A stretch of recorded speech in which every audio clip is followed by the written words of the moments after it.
കുട്ടികൾ സ്കൂളിൽ പോകുന്ന ദിവസം എല്ലാ വീടുകളിലും ഒരു വെപ്രാളമാണ്. അപ്പോൾ എൻ്റെ വീട്ടിലും രാവിലെ ഭയങ്കര വെപ്രാളവും ബഹളവുമാണ്. കാരണം എല്ലാം തയ്യാറാക്കണം, ഫുഡ് തയ്യാറാക്കണം, ബാക്കിയുള്ള കാര്യങ്ങളെല്ലാം നോക്കണം. അപ്പോൾ രാവിലത്തേക്കുള്ള ഫുഡെല്ലാം തയ്യാറാക്കാൻ വേണ്ടി വെച്ചിട്ടുണ്ട്. ചോറ് അടുപ്പിലിരിപ്പുണ്ടായിരുന്നു. പിന്നീട് ബീൻസ് ക്യാരറ്റൊക്കെ അരിഞ്ഞ് ഞാൻ സെറ്റാക്കി വെച്ചിട്ടുണ്ട്. പിന്നെ കാപ്പിക്ക് കറി ഗ്രീൻ പീസ് കറിയാണ്, അതും അടുപ്പിൽ വെച്ചിട്ടുണ്ടായിരുന്നു.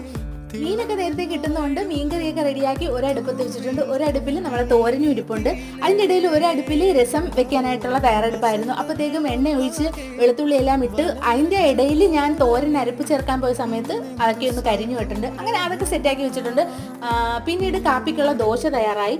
ദോശയും തയ്യാറാക്കി വെച്ചു. അതിൻ്റെ ഇടയിൽ രസവും ഒക്കെ തയ്യാറാക്കി വെച്ചു. പിന്നെ അത് കഴിഞ്ഞ് ചോറിന് കൊണ്ടുപോകാനുള്ള മുട്ട പൊരിക്കണമായിരുന്നു. അങ്ങനെ മുട്ട ഉള്ളിയൊന്നും ചേർക്കാത്ത മുട്ടയാണ്, അവർക്ക് അതാണ് ഇഷ്ടം. അങ്ങനെ കുരുമുളകൊക്കെ ചേർത്ത് മുട്ടയൊക്കെ റെഡിയാക്കി പിന്നീട് അവരുടെ പാത്രത്തിൽ ലഞ്ചൊക്കെ റെഡിയാക്കി വെച്ചിട്ടുണ്ട്. അതിനിടയിൽ രണ്ടുപേരും ഒരുങ്ങി ഫുഡൊക്കെ കഴിച്ച് യൂണിഫോമൊക്കെ ഇട്ടതിന് ശേഷം ബാഗൊക്കെ ഇട്ട് ആ റോഡിൽ വന്നിരിക്കുകയാണ്. അവരെ വണ്ടിയും വന്നു, അവർ സ്കൂളിലോട്ടും പോയി, ഞാൻ വീട്ടിലോട്ടും വന്നു.